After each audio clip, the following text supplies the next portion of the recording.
Thank you so much for being here with us. I hope you loved Taylor's session. I did. Well, so many lessons learned. And now we have somebody really special. His name is Filipe. Filipe is an English teacher and teacher trainer based in Jequié, Bahia, Brazil. He holds the CELTA and train the trainer qualification. He is also certified in prompt engineering for ChatGPT and building AI-powered chatbots without program. And he is the coordinator of the Bristol Northeast chapter. Felipe is an AI enthusiast, has ADHD, and has a special interest in neurodivergence and learning. Felipe, thank you so much, and the floor is yours. Thank you very much. Well, just one thing, I'm no longer the coordinator of this is not this chapter, but well, just to clear things out. Hi everyone. Thank you for having me here. Thank you, Tamiris, for the invitation. Thank you, Edu, for the invitation, and thank you for this fantastic event that you're holding in order to help people from Rio Grande do Sul and all these things. As I got a little bit stunned with all the things here, switching tabs and stuff. I'm a little bit, ADHD is terrible. My ADHD is terrible, and I got a little bit lost. So please, if I lose track of time, bring me back to earth. So let's get things going. Today we're gonna go through this topic, integrating ChatGPT and prompt engineering with language teaching. And well, I came with the idea with this topic a little while ago, as I've got some, I got in touch with some teachers that were struggling with the use of ChatGPT, and I was like, wow. Whenever I use it, I got quite precise results and outcomes, and they help me a lot. What on earth is happening to the other teachers? And I start to notice that actually the problem was the prompt they were crafting or trying to craft. Because of that, I organized kind of some insights of how to craft a nice nice prompts with ChatGPT. But before I take a step into it, I'd like to hear from you on YouTube chat and stuff. How? No, I'm not gonna ask it. There is a delay, right, on between the YouTube chat and our interaction with them. Is it? Oh, right. So no, I'm not gonna ask it. Well, actually, I will, but I'm not gonna wait for the answers. Well, in your day-to-day use, how precise was ChatGPT in your lesson plannings and stuff, things you use it? Basically, when I use ChatGPT, well, I don't think of ChatGPT as a tool to think for me. I should think of it as kind of a assistant as good as me and way faster than me. As Tamiri said, I've got the ADHD, and well, that causes kind of a storm in my brain, in my mind. I've got many ideas, all of them popping out of nowhere, and the same time they come, they go. And using ChatGPT actually helps me channeling everything that I've got in mind. So I use ChatGPT to learn other languages, to help me with lesson planning, creating ELT materials and stuff. So pretty much everything. And I'm going to bring to you a short concept of what prompt engineering is. And prompt engineering is a strategy used to generate desired outputs from AI language models. And the prompt refers to the input given to the model, which it uses to produce a response. And the quality of the output depends significantly on the construction of the prompt. Hence, the engineering. A well-crafted prompt can guide an AI model like ChatGPT, but actually it works for pretty much any model, any tool to produce more accurate, creative, and relevant responses. And everyone finding that? I hope that the idea is quite clear. So basically, prompt engineering is, conceiving the best way to communicate with the tool, with the platform that you're using. And in order to do that, I'm going to share with you some patterns. Take a look. Got here 1, 2, 3, 7. Yeah, 7 patterns that will help you craft powerful and precise prompts. Right? Well, we've got the persona pattern, question refinement pattern, cognitive verifier, audience persona, flip interaction, template, and recipe. In order to show the power of this, of these patterns, I started, a GPT. Yeah, a new GPT account from the scratch with no training to show you the outcomes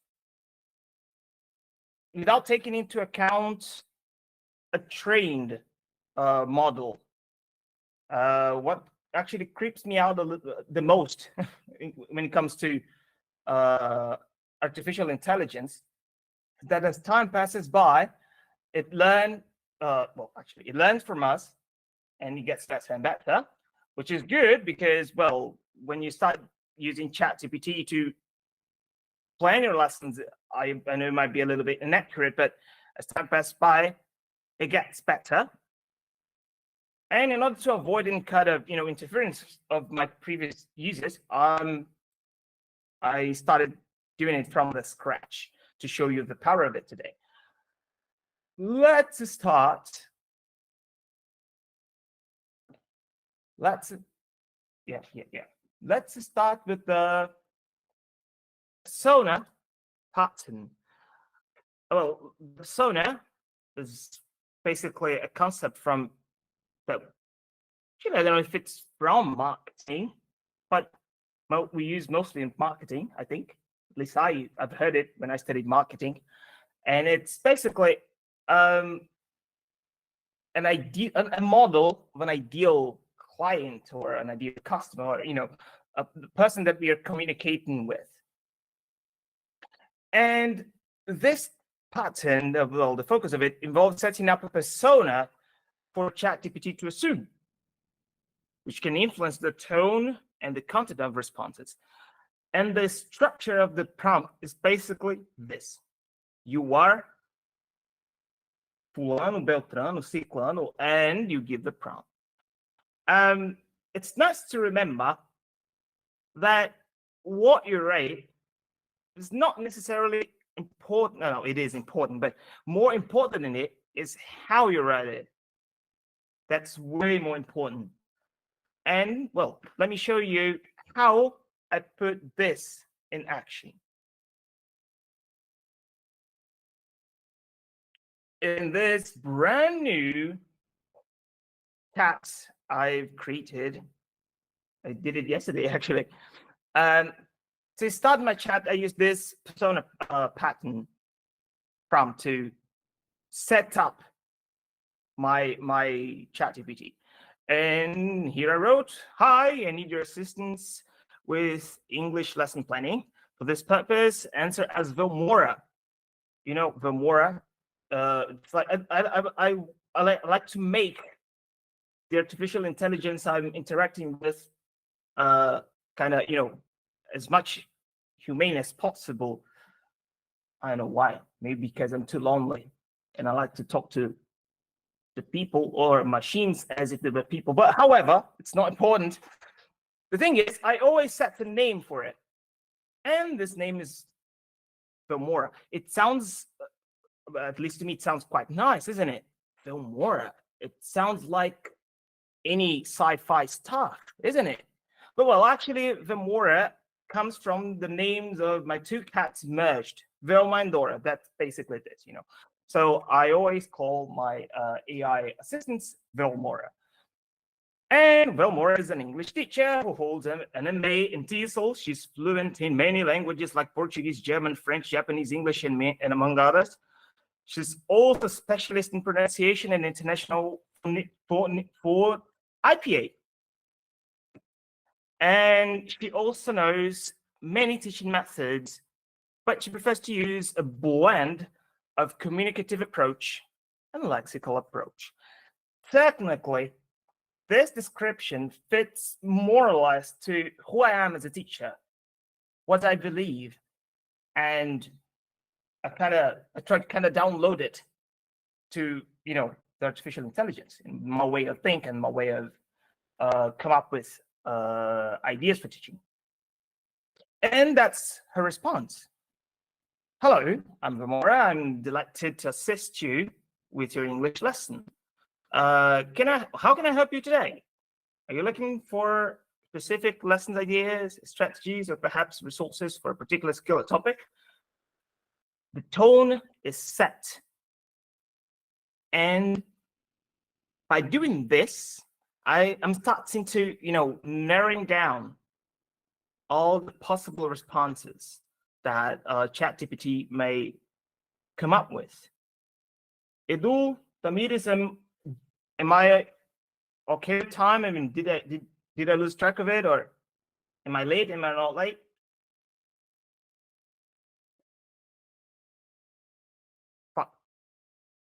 Oh, good. That's fine. 20. Or maybe not. That's not that fine. But okay. Well. After this, we've got question refinement pattern. This pattern is used to refine or narrow down broad queries to get more specific answers from ChatGPT. Actually, I'm going to skip this one and I'm going to get back to it sooner. You'll understand why. It'll make more sense from my perspective. We're going to go now to check this one.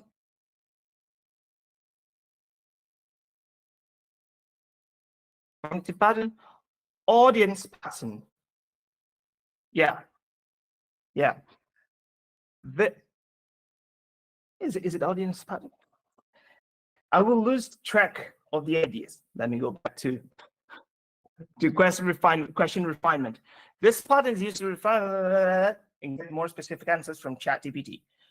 The structure is, instead of blah, blah, blah, consider blah, blah, blah. Notice that sometimes we tend to ask broad questions, and well, ChatGPT is a machine. Basically, the broader the question is, or the broader the prompt is, the broader and less precise the outcome will be.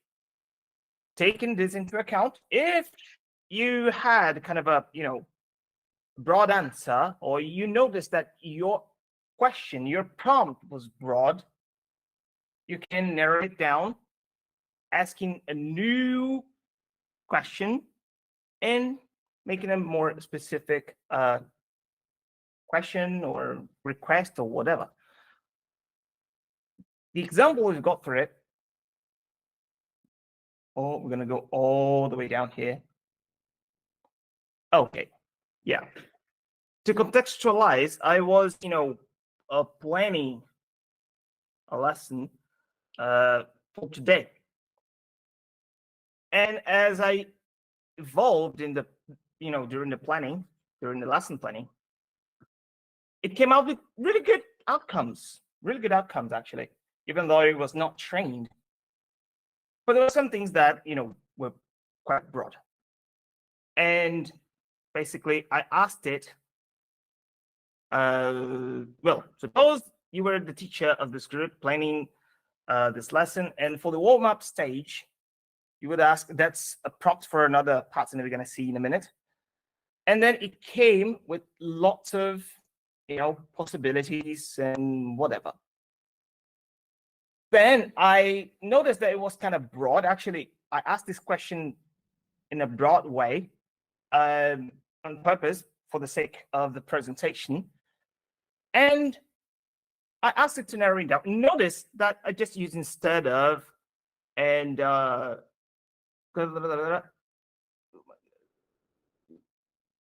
instead of consider create, as I showed in the slides.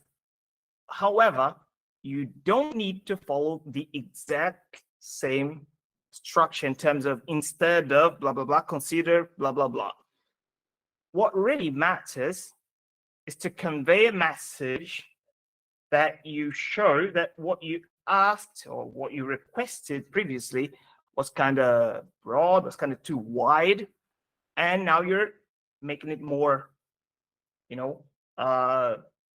precise and channeled. Fine with that? Let me just check if we've got some questions here in the chat. As there is a delay, it may take a little while for me to check the questions, if there are questions, but right. Getting back to the patterns, we've got the cognitive verifier pattern.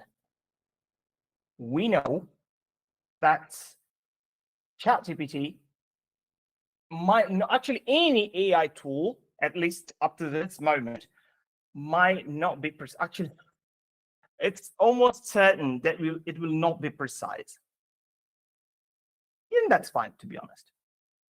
The thing is, we have to use our knowledge as teachers to fine-tune the outcomes.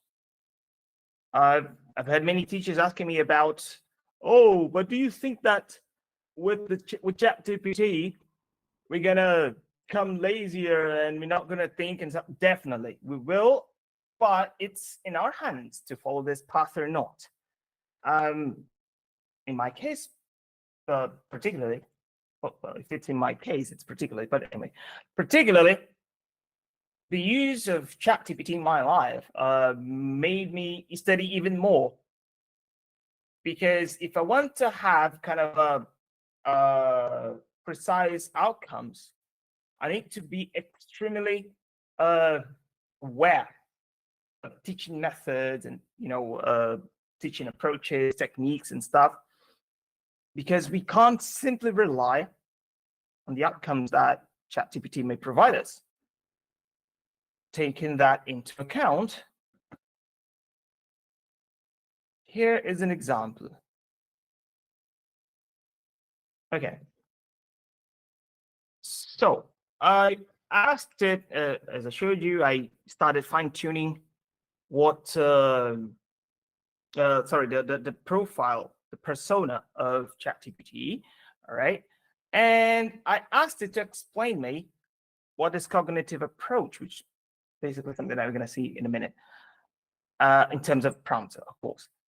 And it gave me, a description of communicative approach. And well, we don't have time to read everything here. However, if you take a quick look, it's quite precise. It's quite okay. It's quite good. It's interesting. But, well, I will not rely on it completely.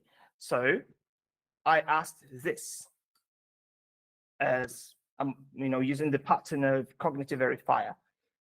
Can you confirm that this approach, which is basically the idea that it brought here,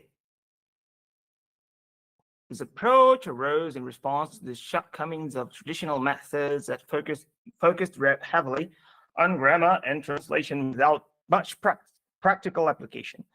Taking this into account, I just asked it to check if it was true, and I asked it to reference that. And not only did it give me a nice answer, but it also used 5 websites as it used 5 reliable websites as reference. Well, I should say that Cambridge is reliable, but the other ones, oh well, Bing, yeah, Bing, but the others may not. Anyway, we've got references, and you can check them, and well, see if they're precise, if they're correct. Right? Again, we don't rely completely on the outcomes that it may provide us. Moving on.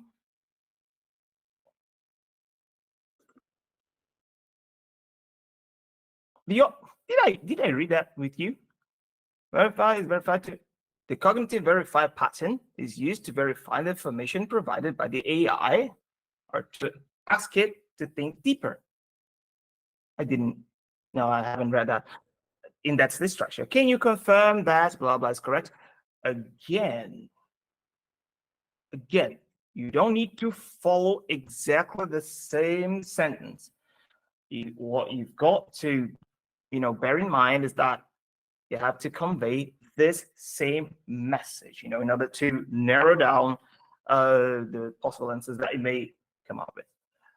And then we've got the audience persona pattern. This pattern involves specifying an audience. Am I speaking too fast? Sometimes I, get the idea of what the hell? I'm like a machine gun. But well, I'm gonna open questions later in case I'm going too fast. The audience persona pattern. This pattern involves specifying an audience persona to tailor ChatGPT's responses to particular audience's needs or understanding level. Well, that's the structure. Explain blah blah blah blah blah as if you're speaking to blah blah blah blah blah blah blah. Taking this into account, I came here in my lesson and I asked it to organize the outcomes. Okay, fantastic. Suppose you were a teacher. Oh no, not this one. Oh my God, no. Yeah, please. Up here. You provide nope.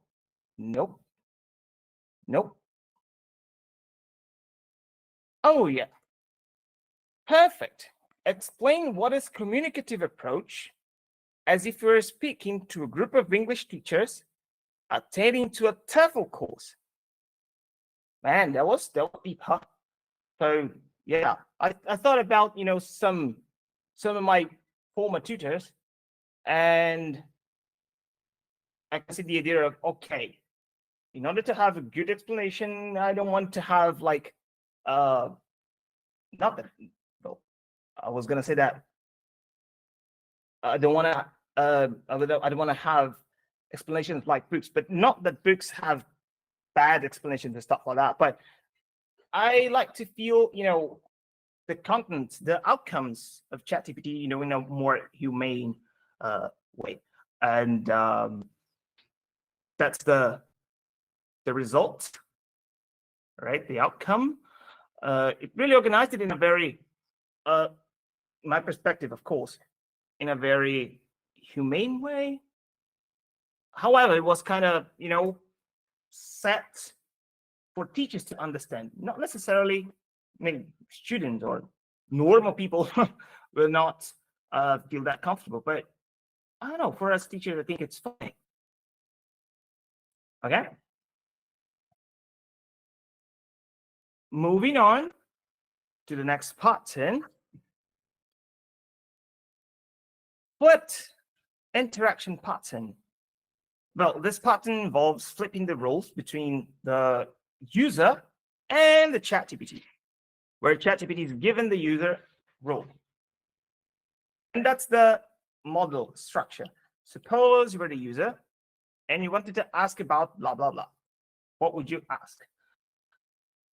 I like to use this pattern, for example, when I'm trying to come up with lead-in activities or warm-up activities or any sort of career tasks, and my creativity to come up with interesting questions. That's terrible. I can do it, but it takes the eternity. It takes forever in order to make things quicker. I asked ChatGPT to do that for me. And here is our outcome. Somewhere here in this chat. Right. I think it's basically in the end. We even went through it. Okay, fantastic. Suppose you were the teacher of this group planning the lesson. And for the warm-up stage, you wanted to ask about, what did I use? Ask.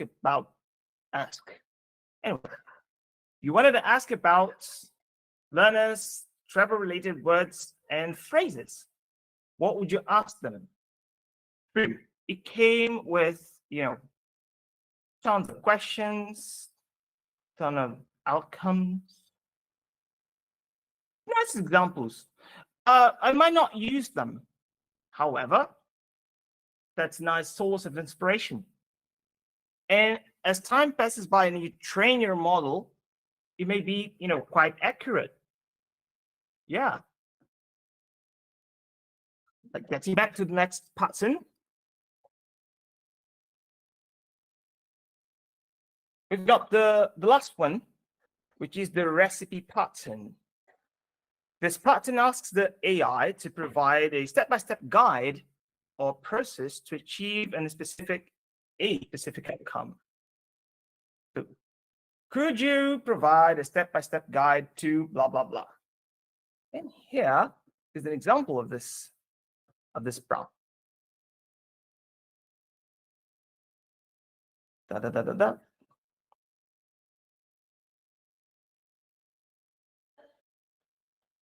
Okay, could you provide a step-by-step guide to a speaking lesson? And then it gave me all the stages, the learning objectives, target level, class size, class duration, and all these things. All the stages of a speaking lesson. Oh, it might not be accurate. Actually, thank God it's not 100% accurate. But it saves us time. It does save us time. It does save us time. Sorry, Saturday morning, my English is not working pretty well. And yeah, that's pretty much it. I know it was a little bit fast, and maybe some things might be a little bit abstract. So in order to make it more concrete, I'm going to share with the meeting or with the Duo, the link with this chat so that you can access it and see the outcomes, and you can look and read everything that I read and the outcomes and everything like that. All right. Tamiris, should I send that to you or should I paste it straight to the YouTube chat?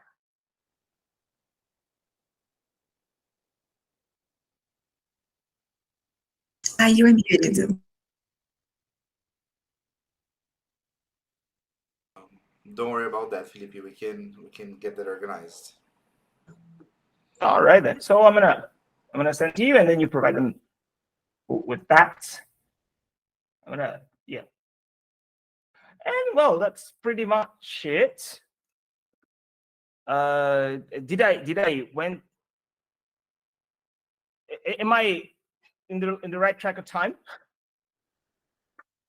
You're absolutely. If I'm not, yeah, no, you're fine. Don't worry about 2 that. minutes. Yeah, You still have 2 minutes. Yeah, if I'm not, just tell me, no, you're fine, and then you tell me in the group. Don't kidding. worry. That's absolutely Thank- fine. thank you guys. Thank you for the opportunity. Thank you for this moment. This, yeah, everything. And well, if you have any questions, and if I still have time, well, feel free to ask, and I may, answer anything here. And if we don't have time, you can ask. I'm not gonna answer that. If doing the meetings, you can kick me out of here. I would like to recommend that, Felipe, if you can check people's questions on the broadcast link on the YouTube chat, that would mean the world to us.